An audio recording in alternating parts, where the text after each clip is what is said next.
Hi friends, mastmaga.comಗೆ ಸ್ವಾಗತ. ನಾನು ಅಮರ್ ಪ್ರಸಾದ್. ಸ್ನೇಹಿತರೆ, middle East seize fire drama ಅಧಿಕೃತವಾಗಿ ಶುರುವಾಗಿದೆ.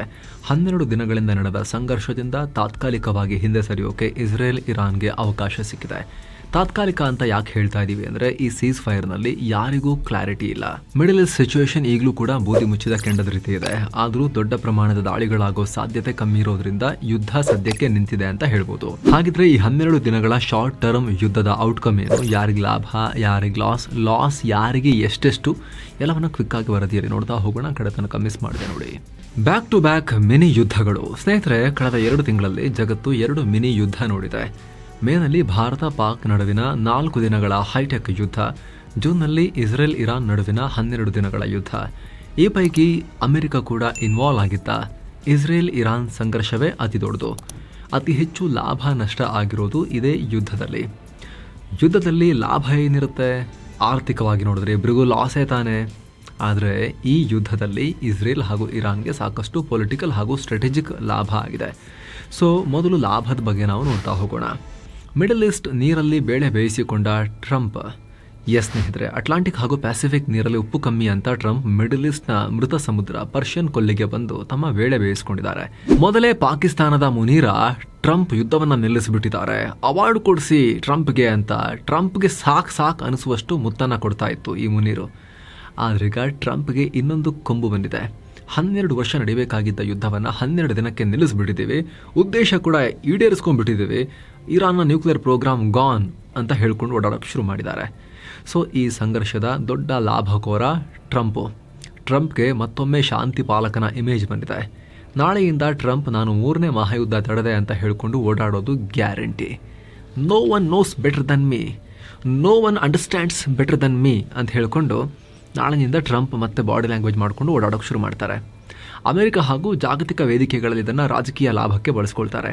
ಇದೇ ಪಾಯಿಂಟ್ ಇಟ್ಕೊಂಡು ರಷ್ಯಾ ಯುಕ್ರೇನ್ ಯುದ್ಧ ನಿಲ್ಲಿಸೋ ಪ್ರಯತ್ನವನ್ನು ಕೂಡ ಮಾಡ್ಬೋದು. ಟ್ರಂಪ್ ಮೊದಲ ಅವಧಿಯಲ್ಲೂ ಅಬ್ರಹಾಮಿಕ್ ಅಕಾರ್ಡ್ಸ್ ಒಪ್ಪಂದಗಳನ್ನು ಮಾಡಿಸಿ ಇಸ್ರೇಲ್ ಮತ್ತು UAE, ಬಹರೇನ್ ನಡುವೆ, ಮೊರಾಕೊ, ಸುಡಾನ್ ನಡುವೆ ಶಾಂತಿ ತಂದಿದ್ರು. ಈಗ ಅದಕ್ಕೆ ಇನ್ನೊಂದು ಗರಿ ಸೇರ್ಕೊಳ್ಳುತ್ತೆ. ಮೇಜರ್ ಯುದ್ಧಕ್ಕೆ ಬ್ರೇಕ್. ಈ ಸಂಘರ್ಷದ ಇನ್ನೊಂದು ಪ್ರಮುಖ ಔಟ್ಕಮ್, ಈ ಯುದ್ಧ ಹಲವು ದೇಶಗಳನ್ನು ಒಳಗೊಂಡ ಮೇಜರ್ ಯುದ್ಧಕ್ಕೆ ತಿರುಗದೆ ನಿಂತಿರೋದು. ಒಂದು ಕಡೆ ಅಮೆರಿಕ, ಬ್ರಿಟನ್ ತಮ್ಮ ಅಸೆಟ್ಸ್ ಅನ್ನ ಮೊಬಿಲೈಸ್ ಮಾಡಿದ್ರು. ಮತ್ತೊಂದು ಕಡೆ ರಷ್ಯಾ ಇರಾನ್ ಸಪೋರ್ಟ್ಗೆ ಬರ್ತೀವಿ, ಅಣ್ವಸ್ತ್ರ ಕೊಡ್ತೀವಿ ಅಂತೆಲ್ಲ ಹೇಳಿತ್ತು. ಉದ್ವಿಗ್ನತೆ ಕಂಟಿನ್ಯೂ ಆಗಿದ್ರೆ ಇರಾನ್ನ ಪ್ರಾಕ್ಸಿ ಗುಂಪುಗಳು ಕೂಡ ಕಾಟ ಕೊಡೋಕೆ ಜಗತ್ತಿನಾದ್ಯಂತ ಆಟ ಆಡೋಕೆ ಶುರು ಮಾಡೋ ಚಾನ್ಸಸ್ ಇತ್ತು. ಹೊರ್ಮುಜ್ ಜಲಸಂಧಿಯಲ್ಲಿ ಉದ್ವಿಗ್ನತೆ ಶುರುವಾಗಿ ಜಾಗತಿಕ ಸಪ್ಲೈ ಚೈನ್ ಹಾಳಾಗೋ ಚಾನ್ಸ್ ಇತ್ತು. ಅದೆಲ್ಲ ಈಗ ಸ್ಟಾಪ್ ಆಗಿದೆ.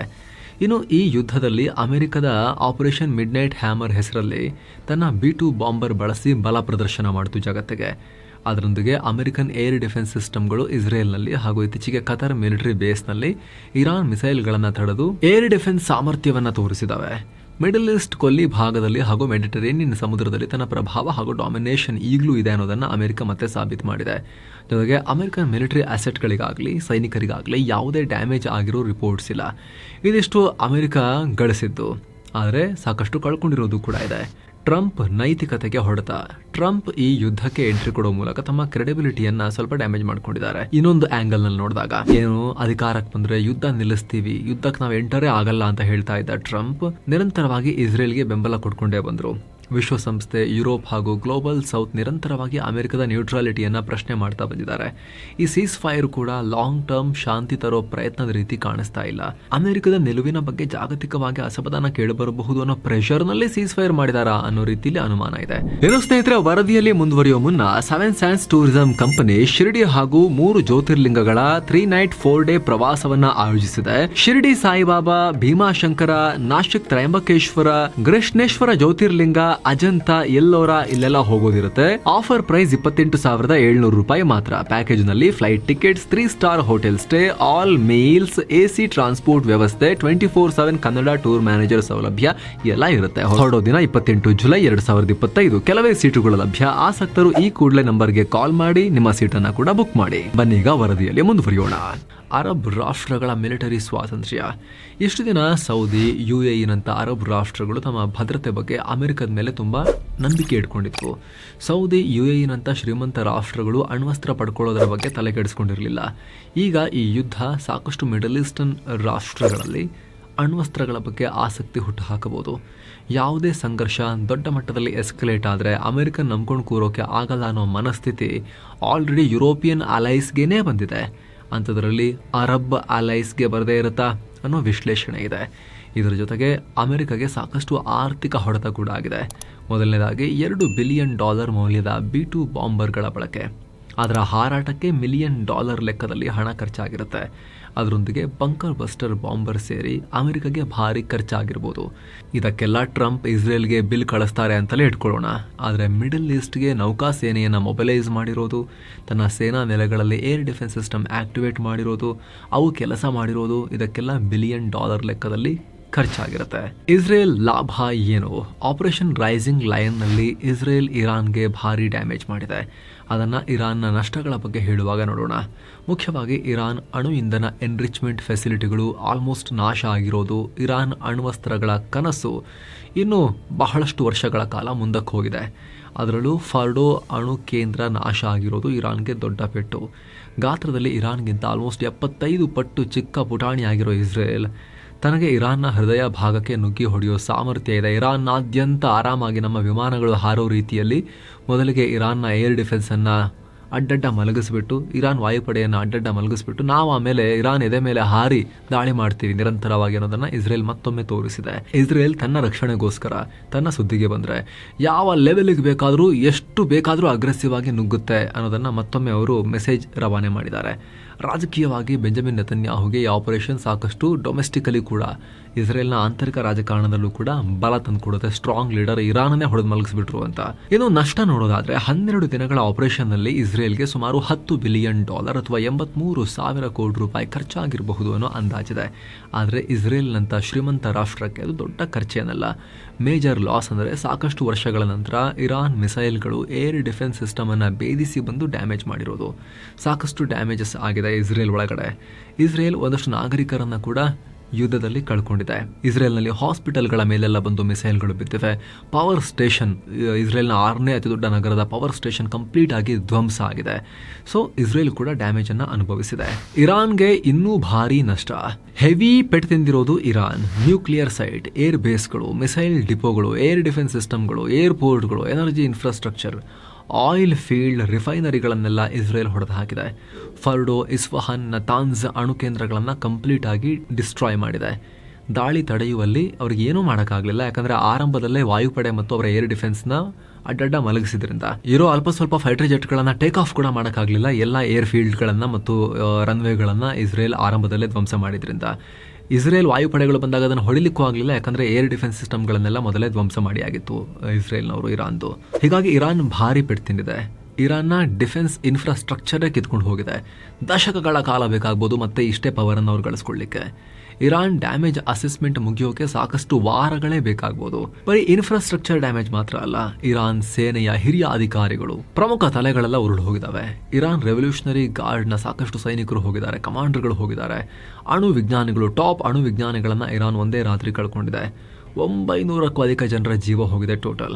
ಜೊತೆಗೆ ಪ್ರತಿಕಾರವಾಗಿ ಇರಾನ್ ಕೂಡ ಇಸ್ರೇಲ್ ಮೇಲೆ 100 ಸಂಖ್ಯೆಯಲ್ಲಿ ಕ್ಷಿಪಣಿಗಳನ್ನ, ಡ್ರೋನ್ಗಳನ್ನ ಹಾರಿಸಿದೆ. ಅದಕ್ಕೂ ಕೂಡ ಬಿಲಿಯನ್ ಗಟ್ಟಲೆ ಡಾಲರ್ಸ್ ಖರ್ಚಾಗಿದೆ.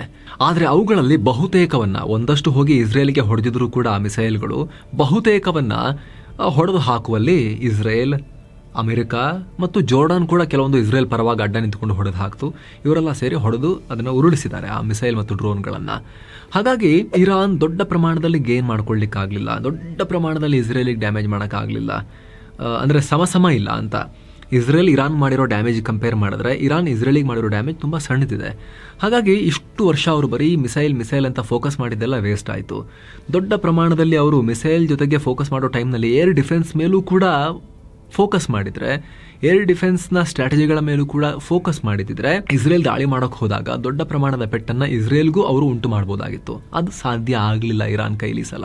ಏನೋ ಇಂಟೆಲಿಜೆನ್ಸ್ ವಿಚಾರಕ್ಕೆ ಬಂದರೆ ಇರಾನ್ನ ರಾಜಧಾನಿ ತೆಹರಾನ್ ಒಳಗಡೆನೆ ಅವರ ದೇಹದ ಒಳಗೆ ನುಗ್ಗಿಬಿಟ್ಟು ಇಸ್ರೇಲ್ನವರು ಡ್ರೋನ್ ಬೇಸ್ ನಿರ್ಮಾಣ ಮಾಡಿ ಅದರಿಂದಲೇ ಆಪರೇಟ್ ಮಾಡಿ ರಾತ್ರಿ ಪ್ರಮುಖ ಟಾರ್ಗೆಟ್ಗಳನ್ನು ಹೊಡೆದು ಹಾಕಿದ್ರು. ದಾಳಿ ಶುರುವಾದ ದಿನ ಅಲ್ಲಿ ತನಕ ಏನು ಮಾಡ್ತಾ ಇದ್ರು ಇರಾನ್ ಇಂಟೆಲಿಜೆನ್ಸ್ನವರು? ಇರಾನ್ಗೆ ಗೊತ್ತೇ ಆಗಲಿಲ್ಲ. ದೊಡ್ಡ ಇಂಟೆಲಿಜೆನ್ಸ್ ಫೇಲ್ಯೂರ್. ಇಸ್ರೇಲ್ ಒಳಗೆ ಹೋಗಿ ಅಷ್ಟು ಡ್ಯಾಮೇಜ್ ಮಾಡಿದೆ. ಆದರೆ ಅದೇ ರೀತಿ ಡ್ಯಾಮೇಜನ್ನು ಇಸ್ರೇಲ್ ಒಳಗಡೆ ಇಂಟೆಲಿಜೆನ್ಸ್ ನೆಟ್ವರ್ಕ್ ಸ್ಥಾಪಿಸಿ ಮಾಡುವಲ್ಲಿ ಇರಾನ್ ಫೇಲ್ ಆಗಿದೆ.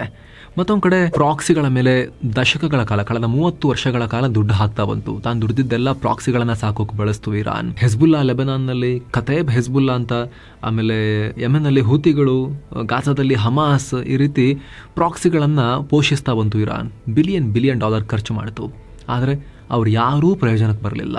ಯಾಕಂದರೆ ಇರಾನ್ ಮೇಲೆ ದಾಳಿ ಮಾಡೋಕ್ಕಿಂತ ಮುಂಚೆ ಕಳೆದ 1.5-2 ವರ್ಷಗಳಲ್ಲಿ ಅವರೆಲ್ಲರನ್ನ ಪೂರ್ತಿ ಪುಡಿಗಟ್ಟಿ ಅವ್ರನ್ನ ಸುಮ್ಮನೆ ಕೂರಿಸಿ ಏಳಿದಿರಂಗೆ ಮಾಡಿ ಆಮೇಲೆ ಇಸ್ರೇಲ್ ಇರಾನ್ ಕಡೆಗೆ ಮುಖ ಮಾಡಿದ್ದು. ಸೊ ಆ ಪ್ರಾಕ್ಸಿ ಚಕ್ರವ್ಯೂಹವನ್ನು ಮೊದಲು ಪುಡಿಗಟ್ಟಿನೇ ಇಸ್ರೇಲ್ ಇರಾನ್ ಹತ್ರ ದಾಳಿ ಮಾಡೋಕ್ಕೆ ಬಂತು. ಹಾಗಾಗಿ ಅವರು ಒಂದು ಎಕ್ಸ್ಟ್ರಾ ಡಿಫೆನ್ಸ್ ಲೇಯರ್ ರೀತಿ ಏನು ಪ್ರಾಕ್ಸಿಗಳನ್ನು ಕ್ರಿಯೇಟ್ ಮಾಡ್ಕೊಂಡಿದ್ರು, ಅದು ಯಾವುದೂ ಕೂಡ ಪ್ರಯೋಜನಕ್ಕೆ ಬರಲಿಲ್ಲ ಇರಾನ್ಗೆ. ಇನ್ನು ಸ್ನೇಹಿತರೆ, ಆಯತುಲ್ಲಾ ಅಲಿ ಖಾಮೆನಿ, ಇರಾನ್ನ ಸುಪ್ರೀಂ ಲೀಡರ್, 80 ವರ್ಷ ದಾಟಿರೋ ವಯೋವೃದ್ಧ ಅಜ್ಜ ಸುಪ್ರೀಂ ಲೀಡರ್. ಇವರಿಗೆ ಇದು ದೊಡ್ಡ ಮುಖಭಂಗ. ಯಾಕಂದರೆ ಇರಾನ್ನಲ್ಲಿ ಧಾರ್ಮಿಕ ಕ್ರಾಂತಿ ಆದಮೇಲೆ ಅಮೆರಿಕದ ಪರ ಆಡಳಿತ ಇದ್ದ ಪಹಲವಿಗಳನ್ನು ಓಡಿಸಿ ಇವರು ಅಧಿಕಾರಕ್ಕೆ ಬಂದ ಮೇಲೆ ನಿರಂತರವಾಗಿ ಒಂದು ಇಸ್ಲಾಮಿಕ್ ಸಾಮ್ರಾಜ್ಯವನ್ನು ಕಟ್ಟಬೇಕು ಅನ್ನೋ ಥರದಲ್ಲಿ ಇಸ್ಲಾಮಿಕ್ ರಿಪಬ್ಲಿಕ್ನ ಒಂದು ಕಲ್ಪನೆಯೊಂದಿಗೆ ಇವರು ಆಡಳಿತ ನಡೆಸ್ತಾ ಇದ್ರು. ಇಸ್ಲಾಮಿಕ್ ರಾಷ್ಟ್ರಗಳ ದೊಡ್ಡಣ್ಣ ಆಗೋ ಕನಸು ಕೂಡ ಇವರಿಗಿತ್ತು. ಹಾಗೂ ಮಿಡಲ್ ಈಸ್ಟ್ನಲ್ಲಿ ಒಂದು ರೀಜನಲ್ ಪವರ್ ಆಗ್ತೀನಿ ನಾನು, ಮಿಡಲ್ ಈಸ್ಟ್ನ ಪ್ರಮುಖ ಶಕ್ತಿ ಆಗ್ತೀನಿ ನಾನು ಅಂತ ಇರಾನ್ ಪ್ರಯತ್ನ ಪಡ್ತಾ ಇತ್ತು. ಅದಕ್ಕೋಸ್ಕರನೇ ಇವರು ಸುತ್ತಲೂ ಪ್ರಾಕ್ಸಿಗಳನ್ನು ಸಾಕಿ ಎದುರಾಳಿಗಳನ್ನು ಕಂಟ್ರೋಲ್ ಮಾಡ್ತಾ ಇದ್ರು. ಮಿಡಲ್ ಈಸ್ಟ್ನ ಡಾಮಿನೆನ್ಸ್ ಹಾಗೂ ಇಸ್ಲಾಮಿಕ್ ವರ್ಲ್ಡ್ನಲ್ಲಿ ಸುನ್ನಿಗಳ ಪ್ರಾಬಲ್ಯದ ಮುಂದೆ ಶಿಯಾಗಳಿಗೂ ಕೂಡ ನಾವು ಪವರ್ ಕೊಡ್ತೀವಿ ಅನ್ನೋ ಥರದಲ್ಲಿ ಇವರೊಂದು ಶಿಯಾ ಸಾಮ್ರಾಜ್ಯವನ್ನು ಕಟ್ತಾ ಇದ್ದೀವಿ ಅನ್ನೋ ಥರದಲ್ಲಿ ಇವರು ಇರಾನನ್ನು ನಡೆಸ್ಕೊಂಡು ಹೋಗ್ತಾ ಇದ್ರು. ಆದರೆ ಕಳೆದ 30-35 ವರ್ಷಗಳ ಶ್ರಮ ಎಲ್ಲ 12 ದಿನಗಳಲ್ಲಿ ಕಿತ್ಕೊಂಡು ಹೋಗಿದೆ. ಈಗ ಸುನ್ನಿ ಅರಬ್ ರಾಷ್ಟ್ರ ಸೌದಿ, UAE ಅವರ ಪ್ರಾಬಲ್ಯ ಮಿಡಲ್ ಈಸ್ಟ್ನಲ್ಲಿ ಇನ್ನೂ ಮೇಲಕ್ಕೆ ಹೋಗುತ್ತೆ. ಅವರು ಇನ್ನಷ್ಟು ಸಂಪದ್ಭರಿತವಾಗಿ ಮುಂದುವರಿತಾರೆ. ಇರಾನ್ ಅವರು ಕಳೆದ 30-35 ವರ್ಷಗಳಲ್ಲಿ ಮಾಡಿದ್ದೆಲ್ಲವೂ ಹಾಳಾಗಿದೆ. ಡಿಫೆನ್ಸ್ ಪೂರ್ತಿ ನಾಶ ಆಗಿದೆ. ಇನ್ಫ್ರಾಸ್ಟ್ರಕ್ಚರ್ ಯಾವುದೂ ಇಲ್ಲ. ಅವರೆಲ್ಲವನ್ನ ಹೊಸದಾಗಿ ಬಿಲ್ಡ್ ಮಾಡಬೇಕಾಗತ್ತೆ. ಅಣು ಪವರ್ ಗಳಿಸ್ಕೊಳ್ತೀವಿ, ಆ ಮೂಲಕ ನಾವು ಬಿಗ್ ಡ್ಯಾಡಿ ಆಗ್ತೀವಿ. ಪಾಕಿಸ್ತಾನದ ಹತ್ರ ಮಾತ್ರ ಇದೆ, ಒಂದು ಶಿಯಾ ಕಂಟ್ರಿ ಕೂಡ ಒಂದು ಅಣ್ವಸ್ತ್ರ ರಾಷ್ಟ್ರ ಆಗುತ್ತೆ ಅನ್ನೋ ಥರದಲ್ಲಿ ಆ ಮೂಲಕ ಇಡೀ ರೀಜನನ್ನು ಕಂಟ್ರೋಲ್ ಮಾಡ್ತೀವಿ, ಈ ಭಾಗದ ಸ್ಥಳೀಯ ಸೂಪರ್ ಪವರ್ ಆಗ್ತೀವಿ ಅಂತ ಹೊರಟಿದ್ರು. ಅದೂ ಕೂಡ ಇಲ್ಲ ಆಗಿದೆ. ಅದು ಕೂಡ ಬಹಳ ಮುಂದಕ್ಕೆ ಹೋಗಿದೆ. ಗಳಿಸೋಕೆ ಮತ್ತೆ ಪ್ರಯತ್ನ ಪಟ್ಟರೆ ಮತ್ತೆ ಯುದ್ಧ ಗ್ಯಾರಂಟಿ ಅನ್ನೋ ಮೆಸೇಜನ್ನು ಇಸ್ರೇಲ್ ಆಲ್ರೆಡಿ ಕೊಟ್ಟಾಗಿದೆ, ಟ್ರಂಪ್ ಅಮೆರಿಕ ಕೂಡ ಕೊಟ್ಟಾಗಿದೆ. ಸೊ ಖಾಮೆನಿಗಳ ನೀತಿಗೆ ಇಲ್ಲಿ ದೊಡ್ಡ ಸೋಲಾಗಿದೆ. ಖಾಮೆನಿಗಳ ವಿರುದ್ಧವೇ ಅಲ್ಲಿನ ಇರಾನ್ನ ಜನಸಮೂಹದಲ್ಲಿ 50-50 ಥರ ಇದೆ. ಒಂದಷ್ಟು ಜನರ ಸ್ಟ್ರಾಂಗ್ ಬೆಂಬಲಿಗ ಪಡೆಯನ್ನು ಖಾಮೆನಿ ಹೊಂದಿದ್ರು ಕೂಡ ಅರ್ಧಕ್ಕರ್ಧ ಜನ ಅಲ್ಲಿ ಖಾಮೆನಿಗಳ ವಿರುದ್ಧ ಇದ್ದಾರೆ. ಇದು ನಿಮಗೆ ಯಾವಾಗ ಸಾಬೀತಾಗುತ್ತೆ ಅಂತ ಹೇಳಿದ್ರೆ, ಸಾಮಾನ್ಯವಾಗಿ ಪ್ರತಿಭಟನೆಗಳಾದಾಗ ಅದರ ಎಂಡ್ ಹೇಗಿರುತ್ತೆ ಅನ್ನೋದು. ಡೆಮೊಕ್ರೆಟಿಕ್ ಕಂಟ್ರೀಸಲ್ಲಿ ಪ್ರತಿಭಟನೆಗಳು ದಿನವೂ ಆಗುತ್ತೆ, ಬರ್ತಾರೆ, ಆಮೇಲೆ ಪ್ರಿವೆಂಟಿವ್ ಅರೆಸ್ಟ್ ಅಂಥೇಳಿ ಮುಂಜಾಗ್ರತಾ ಕ್ರಮವಾಗಿ ಬಂಧನ ಅಂಥೇಳಿ ತುಂಬ್ಕೊಂಡು ಹೋಗ್ತಾರೆ, ಆಮೇಲೆ ಬಿಟ್ಟು ಕಳಿಸ್ತಾರೆ. ಈ ರೀತಿ ಆಗುತ್ತೆ. ಹೆಚ್ಚಂದರೆ ಜಲಪಿರಂಗಿ ಪ್ರಯೋಗ, ರಬ್ಬರ್ ಗುಂಡುಗಳನ್ನು ಹಾರಿಸೋದು, ಅಪರೂಪದಲ್ಲಿ ಒಂದೊಂದು ಸಾವು ಆಗ್ಬೋದು. ಆದರೆ ಇರಾನ್ನಲ್ಲಿ ಪ್ರತಿ ಬಾರಿ ಮಾಸ್ ಪ್ರೊಟೆಸ್ಟ್ ಆದಾಗಲೂ ಕೂಡ 500,000 ಜನ ಸಾಯ್ತಾರೆ. ನಿಮಗೆ ಇತ್ತೀಚಿನ ಮೆಹಸಾ ಅಮೀನಿ ಬಂಧನದ ಟೈಮ್ನಲ್ಲಿ ಮಹಿಳೆಯರ ಹಕ್ಕುಗಳಿಗೋಸ್ಕರ ಇರಾನ್ ಜನ ಬೀದಿಗಿಳಿದು ಫೈಟ್ ಮಾಡಿದ್ರು, ಪುರುಷರು ಮಹಿಳೆಯರೆಲ್ಲ ಸೇರಿಕೊಂಡು. ಕ್ರೂರವಾಗಿ ಖಾಮೆನಿ ಆಡಳಿತ ಹತ್ತಿಕ್ತು. ಎಷ್ಟು ಜನ ಸತ್ರು? 1000ಕ್ಕೂ ಅಧಿಕ ಜನ ಪ್ರಾಣ ಕಳ್ಕೊಂಡ್ರು. ಅವಾಗ ಹಿಂದೆ ಹೋದರೆ, ಒಂದು 6-7 ವರ್ಷ ಹಿಂದಕ್ಕೆ ಹೋದರೆ, ಆವಾಗಲೂ ಮಾಸ್ ಪ್ರೊಟೆಸ್ಟ್ ಆಗಿತ್ತು ಇರಾನ್ನಲ್ಲಿ. 550-600 ಜನ ಪ್ರಾಣ ಕಳ್ಕೊಂಡ್ರು ಆಗ. ಅದರ ಅರ್ಥ ಏನು? ಪ್ರಾಣದ ಹಂಗನ್ನು ಬದಿಗಿಟ್ಟು ಜನ ಪ್ರೊಟೆಸ್ಟ್ ಮಾಡ್ತಿದ್ದಾರೆ, ಪ್ರತಿಭಟಿಸ್ತಾ ಇದ್ದಾರೆ. ಆದರೆ ಅದು ಜಾಸ್ತಿ ಬೆಳೆಯಕ್ಕೆ ಬಿಡದೆ ಕ್ರೂರವಾಗಿ ಹತ್ತಿಕ್ಕಲಾಗ್ತಾ ಇದೆ. 100 ಜನರ ಮಾರಣಹೋಮ ನಡೆಸಿ ಹತ್ತಿಕ್ಕಲಾಗ್ತಾ ಇದೆ ಅನ್ನೋದು ಸ್ಪಷ್ಟ. ಅದರ ಅರ್ಥ ಒಳಗೊಳಗೆ ಆಂತರಿಕವಾಗಿ ಬೆಂಕಿ ಇದೆ ಖಾಮೆನಿಗಳ ವಿರುದ್ಧ ಅನ್ನೋದಿಲ್ಲಿ ಸ್ಪಷ್ಟವಾಗಿ ಕಾಣಿಸ್ತಾ ಇದೆ. ಸೊ ಈ 30-40 ವರ್ಷಗಳ ಪರಿಶ್ರಮ ಎಲ್ಲ 12 ದಿನದಲ್ಲಿ ಕಿತ್ಕೊಂಡು ಹೋಗಿರೋ ಟೈಮ್ನಲ್ಲಿ ಖಾಮೆನಿಗಳಿಗೆ ಜನರಿಗೆ ಉತ್ತರ ಕೊಡೋಕೆ ಕಷ್ಟ ಆಗ್ಬೋದು. ಈಗ ಖಾಮೆನಿಗಳ ವಿರುದ್ಧ ನಿಧಾನಕ್ಕೆ ಜನಾಭಿಪ್ರಾಯ ರೂಪುಗೊಳ್ಳೋ ಸಾಧ್ಯತೆ ಇರುತ್ತೆ. ಅದನ್ನು ರೂಪುಗೊಳಿಸೋಕೆ ಅಮೆರಿಕ, ಇಸ್ರೇಲ್ ಎಲ್ಲ ಪ್ರಯತ್ನಗಳನ್ನು ನಡೆಸ್ತಾರೆ. ಇನ್ನೂ ಎಲ್ಲಿದ್ದಾರೆ ಅಂತ ಗೊತ್ತಿಲ್ಲ. ಖಾಮೆನಿ ಮತ್ತು ಅವರ ಫ್ಯಾಮಿಲಿ ಸೇಫ್ ಬಂಕರ್ನಲ್ಲಿ ಒಳಗಡೆ ಕೂತ್ಕೊಂಡಿದ್ದಾರೆ, ಹೊರಗೆ ಬರ್ತಾ ಇಲ್ಲ. ಅವರನ್ನ ಸೇಫ್ ಆಗಿಡೋದು ಟಾಪ್ ಪ್ರಯಾರಿಟಿ ಆಗಿತ್ತು. ಅವರ ಈ IRGC, ಇರಾನ್ನಲ್ಲಿ 2 ರೀತಿ ಸೇನೆ ಇದೆ. ಒಂದು ಮೊದಲಿಂದನೂ ಇದ್ದ ಸೇನೆ, ಆದರೆ ಖಾಮೆನಿಗಳು ಬಂದ ಬಳಿಕ IRGC ಅಂತ ಸಪ್ರೇಟಾಗಿ ಮಾಡ್ಕೊಂಡಿದ್ದಾರೆ, ಇಸ್ಲಾಮಿಕ್ ರೆವಲ್ಯೂಷನರಿ ಗಾರ್ಡ್ ಕೋರ್ ಅಂತ. ಇದು ಪ್ಯಾರಲಲ್ ಸೇನೆ, ಇದೊಂಥರ ಪ್ರೈವೇಟ್ ಸೇನೆ ಅಲ್ಲ, ಇದು ಇನ್ನೊಂದು ಪೂರ್ಣ ಪ್ರಮಾಣದ ಸೇನೆ. 2 ಸೇನೆ ಇದೆ ಇಲ್ಲಿ. ಇವರು ಡೈರೆಕ್ಟ್ಲಿ ಖಾಮೆನಿಗೆ ರಿಪೋರ್ಟ್ ಮಾಡ್ತಾರೆ. ಇದು ಅವ್ರಿಗೆ ಜಾಸ್ತಿ ನಿಷ್ಠವಾಗಿರುವಂಥ ಸೇನೆ ಇದು. ಸೊ ಅವರ ಟಾಪ್ ಪ್ರಯಾರಿಟಿ ಆಗಿದ್ದು ದೇಶವನ್ನು ಕಾಪಾಡೋಕ್ಕಿಂತ ಹೆಚ್ಚಾಗಿ ಖಾಮೆನಿನ ಉಳಿಸ್ಕೊಳ್ಬೇಕು ಹೇಗಾದರೂ ಮಾಡಿ ಅಂತ ಹೇಳಿ ಬಂಕರ್ನಲ್ಲಿ ಬಚ್ಚಿಟ್ಟಿದ್ರು ಅಂತ. ಇಡೀ ದೇಶದಲ್ಲಿ ಬೇರೆ ಯಾರಿಗೂ ಗೊತ್ತಿಲ್ಲದಿರೋ ಕಡೆ ಬಂಕರಲ್ಲಿ ಬಚ್ಚಿಟ್ಟಿದ್ರು ಅಂತ. ಸೊ ಖಾಮೆನಿ ಯಾವಾಗ ಹೊರಗೆ ಬರ್ತಾರೆ, ಇರಾನ್ನ ಪಾಲಿಟಿಕ್ಸ್ ಮುಂದೆ ಯಾವ ಕಡೆಗೆ ಹೊರಳುತ್ತೆ, ಈ ರೀತಿ ಎಲ್ಲ ಕುತೂಹಲ ಇದೆ ಈಗ. ಸೊ ಇದಕ್ಕೆ ಸಂಬಂಧಪಟ್ಟಂತೆ ಏನೇ ಡೆವಲಪ್ಮೆಂಟ್ ಆದರೂ ಕೂಡ ನಿಮಗೆ ನಾವು ತಲುಪಿಸ್ತಾನೆ ಹೋಗ್ತೀವಿ. ಸ್ನೇಹಿತರೆ, ನಿಮಗೆ ಏನಿಸುತ್ತೆ ಕಾಮೆಂಟ್ ಮಾಡಿ ತಿಳಿಸಿ. ಈ ಯುದ್ಧದ ರಿಸಲ್ಟ್ ಏನು ನಿಮ್ಮ ಪ್ರಕಾರ ಮುಂದೇನಾಗ್ಬೋದು ಕಾಮೆಂಟ್ ಮಾಡಿ ತಿಳಿಸಿ. ಮತ್ತೆ ಭೇಟಿ ಆಗ್ತಿರೋಣ. ನಮಸ್ತೆ.